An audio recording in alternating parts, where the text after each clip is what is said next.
Sunlandல சமைச்சா சக்தி தானா வரும். Merry Christmas and a Happy New Year. The Chennai Cells, let the celebrations begin. எங்களுக்கு பீடிக்கே வழியில குரு பிச்சை எடுக்கணும்னு ஆயிடுச்சுல, அப்படியே ஒரு குவார்டர் கட்டிங் சேர்த்து எடுக்க வேண்டியதானே. காங்கிரஸ் மூத்த தலைவரும் ஈரோடு கிழக்கு தொகுதி எம்எல்ஏவுமான EVKS இளங்கோவனோட மறைவுக்கு தலைவர்களும் காங்கிரஸ் நிர்வாகிகளும் தொண்டர்களும் அஞ்சலி செலுத்திட்டு வராங்க. இந்த நிலையில தான் சென்னை மணப்பாக்கத்துல இருக்கிற அவரோட இல்லத்துல வைக்கப்பட்ட EVKS இளங்கோவன் அவர்களோட உடலுக்கு கன்னியாகுமரி பாராளுமன்ற உறுப்பினரான திரு விஜய் வசந்த் அவர்கள் நேரில் சென்று அஞ்சலி செலுத்திட்டு வந்திருக்காரு. ரொம்பவே துணிச்சலா கொள்கை பிடிப்புள்ள தலைவராய் இருந்த இளங்கோவன் அவர்களோட மறைவை தாங்கிக்க முடியாம கன்னியாகுமரி பாராளுமன்ற உறுப்பினரான திரு விஜய் வசந்த் அவர்கள் மனமுடைந்து போய் நின்றுட்டு இருக்கிற மாதிரியான வீடியோ காட்சிகள் தான் இப்போ இணையத்துல வைரல் ஆகிட்டு வருது. ஃபீல்டில் காட்டிக்கணுன்ற ஒரு எண்ணம் இருந்துகிட்டே இருந்தது. அதுதான் தவிர நம்ம ஒரு பெரிய ஸ்டார்டம் இதை எதிர்பார்த்து பண்ணலை. இப்போ இந்த இதுவே ரெக்கக்னைஸ் பண்ணியிருக்காங்கன்னா அது நேரில் பெரிய விஷயம் தான் சொல்லுவேன். இப்போ தந்தையோட மறைவுக்கு பிறகு அந்த டைம் பேசினாங்க. ஸோ அந்த குடும்பத்துக்கு தான் நாங்கள் சில விஷயங்கள் பண்ண வேண்டியது இருக்குங்கிற மாதிரி காங்கிரஸ் சில தலைவர்கள் பேசினாங்க. ஸோ எளிமையாக நடந்துருச்சு அவங்களுக்கு இந்த சீட் வந்தது இல்லை அப்படின்னு நம்ம சொல்ல முடியாது. ஏன்னா அதாவது அப்பாவோடைய தொண்டு காங்கிரஸ் கட்சிக்கு பார்த்தீங்கன்னா ஈடு கொடுக்க முடியாத ஒரு தொண்டு. கட்சிக்கு மட்டும் இல்லை, மக்களுக்கும் சரி, சமுதாயத்துக்கும் சரி, அதே மாதிரி வியாபாரிகளுக்கும் சரி. ஸோ அவங்களோட ஜேர்னி ஒரு பெரிய ஜேர்னி. அவங்களுடைய கனவு ஃபுல்ஃபில் ஆனது 2019 ஒரு MP ஆகி அவங்களுடைய அந்த டேர்மை முடிக்க முடியாமல் அவங்க கொரோனாவால் பாதிக்கப்பட்டு இறந்துட்டாங்க. இதில் என்னென்னா அந்த டைமில் தான் எனக்கு அப்பாவோட கனவுகளை நிஜமாக்கணும். ஏன்னா அது வரைக்கும் இருக்கும்போது நம்ம ஒரு ஃப்ரண்ட் ரன்னராக இல்லவே இல்லை. நான் அரசியல்னாலும் அப்பா கூட நான் ஈடுபாட்டில் இருந்தேன். நான் ஃபஸ்ட்டு அப்பா மேயர் எலெக்ஷன்லேருந்து கேம்பெயின்ஸ் போயிருக்கேன். அப்போ காலேஜ் ஸ்டூடெண்ட் நான். ஸோ அந்த மாதிரி நம்ம பிஹைண்ட் இதில் அப்பா இப்படி பண்ணலாம்ப்பா அப்படி பண்ணலாம்ப்பான்னு கன்னியாகுமரி வரும்போது நாங்கள் ரொம்ப இன்வால்வாக இருந்தோம். ஃபார் எக்ஸாம்பிள் பார்த்தீங்கன்னா நோவல் டாட்டா அவர்களை பார்த்து TCS கொண்டு வரணும்னு கேட்டோம். அதே மாதிரி ஒரு ஜப்பான் நிறுவனத்தோட கடல் சீற்றத்தை எப்படி பண்ணலாம்னு பேசினோம். அப்பா முயற்சி எடுத்து ஏர்போர்ட்டே வர ஃபீஸிபிலிட்டி இல்லைன்னு சொல்லும்போது ஒரு எக்ஸ்பர்ட்ஸை கூட்டு அவங்கள டெல்லி கூட்டு போய் வாங்கி எஸ் இஸ் ஃபீஸிபிள்னு சொல்லி ஃபர்ஸ்ட் ஃபேஸ் பண்ணி செகண்ட் ஃபேஸும் ஓகே. ஸோ இந்த மாதிரி ஒரு விஷனோட போயிட்டு இருக்கும்போது திடீர்னு மறைந்தவொடனே ஐயோ அது பண்ண வேண்டிய கடமை நம்மளுடைய கடமைன்னு நான் சொல்லுவேன். ஒரு தந்தையை விட்டு போன பணிகளை மகனாக செய்ய வேண்டியது. அது குடும்ப ரீதியாகவும் சரி, வசந்தன் கோவாக இருந்தாலும் சரி, சமூக பணியாக இருந்தாலும் சரி இது எனக்கு செய்ய வேண்டிய கடமைன்றது எடுத்து உங்களுக்கு அந்த கடமையை அதை நம்ம பண்ணணுங்கிற ஒரு ஆசையும் கடமையும் இருக்குது. பட் கட்சிக்குள்ளே அதை முழுமையாக ஒத்துக்கிட்டாங்களா? கட்சிக்குள்ளே முழுமையாக ஒத்துக்கிட்டாங்கன்னா நான் மறைந்த பின்பு நான் உள்ளே வரல. அதுக்கு முன்னாடி AICC மெம்பராக இருந்திருக்கேன், ஆர்ப்பாட்டங்களில் கலந்துருக்கிறேன், நிகழ்ச்சிகளில் கலந்துருக்கேன். ஏன்னா அப்பா ஃப்ரண்ட் ஹேண்ட் இருந்தாலும் நம்ம தெரியல.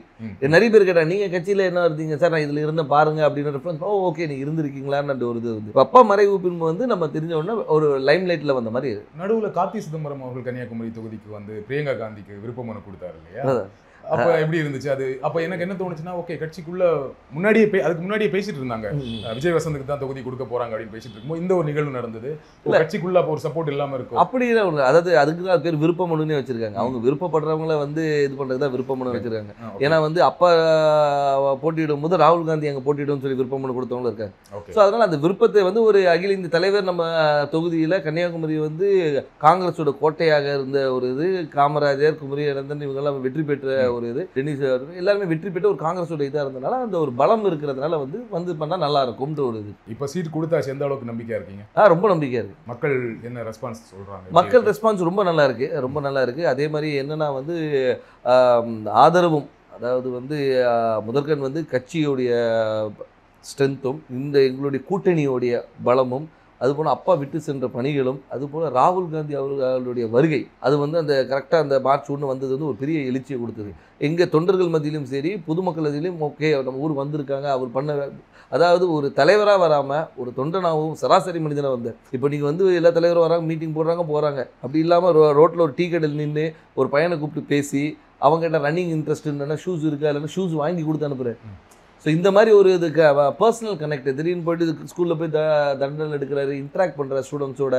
அதே மாதிரி பார்த்தா முந்தின இதில் நெசவாளிகளும் சரி, விவசாயிகள் இன்ட்ராக்ஷன், மீனவர், அந்த மாதிரி எல்லாரோட கனெக்ட் பண்ணும்போது நம்மளோட ஒருத்தர் அவர் அப்படின்ற ஒரு அஃபினிட்டி வருது. அது போக மட்டும் இல்லாமல் இப்போ ஆளுகின்ற பிஜேபி அரசு மீது உள்ள எதிர்ப்பும் அதிருப்தியும் கூட ஒரு பெரிய பலமாக இருக்கும். கன்னியாகுமரியில் பிஜேபிக்கு கொஞ்சம் ஸ்ட்ராங் இல்லையா?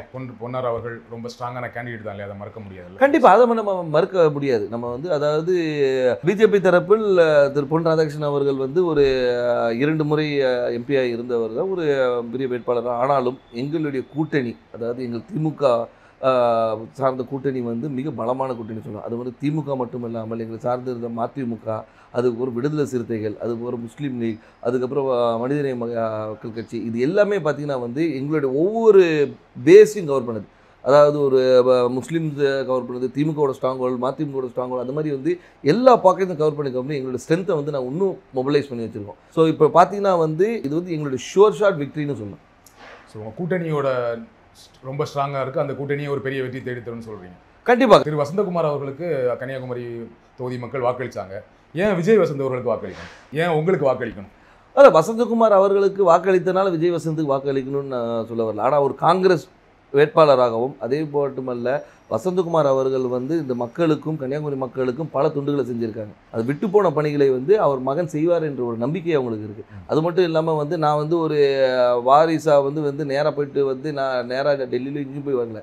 அடுத்த நாளே மக்களை சந்தித்தேன், மக்களோட இருந்தேன், எல்லா நிகழ்ச்சிகளை கலந்து கொண்டு எல்லாரோட நிறை குறைகளை கேட்டுட்ருக்கோம், மக்களாக இருந்தோம். அது ஏன்னா எடுத்தவொன்னே அக்செப்ட் பண்ணிக்க மாட்டாங்க. கேட்குற கேள்விக்கு தான் சொல்கிறேன், அதை அக்செப்ட் பண்ண வைக்கிறதுக்கு நான் ஒர்க் பண்ணேன்.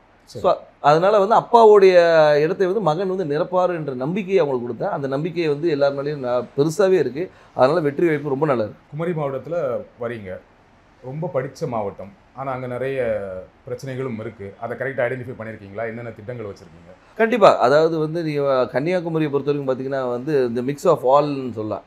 அதாவது கடல் இருக்குது, மலை இருக்குது, எல்லாமே இருக்குது. அதனால் வந்து மக்களுடைய தேவைகளும் அவங்களுடைய இதுவும் நிறைய வேறுபாடுகள் இருக்குது. ஒரு பாக்கெட்டையும் நாங்கள் அனலைஸ் பண்ணி வச்சுருக்கோம். அதாவது இந்த மக்களுக்கு இது தேவை, இவங்களுக்கு இது தேவையில்லைன்ற அளவுக்கு அனலைஸ் பண்ணி வச்சுருக்கோம். மக்களுக்கு விரோதமான எந்த ஒரு சட்டத்தையும் கொண்டு வரக்கூடாது என்ற ஒரு முடிவும், மக்களுக்கு எப்போவுமே நன்மை கொடுக்கணுன்ற ஒரு சட்டத்தை கொண்டு வரணும்.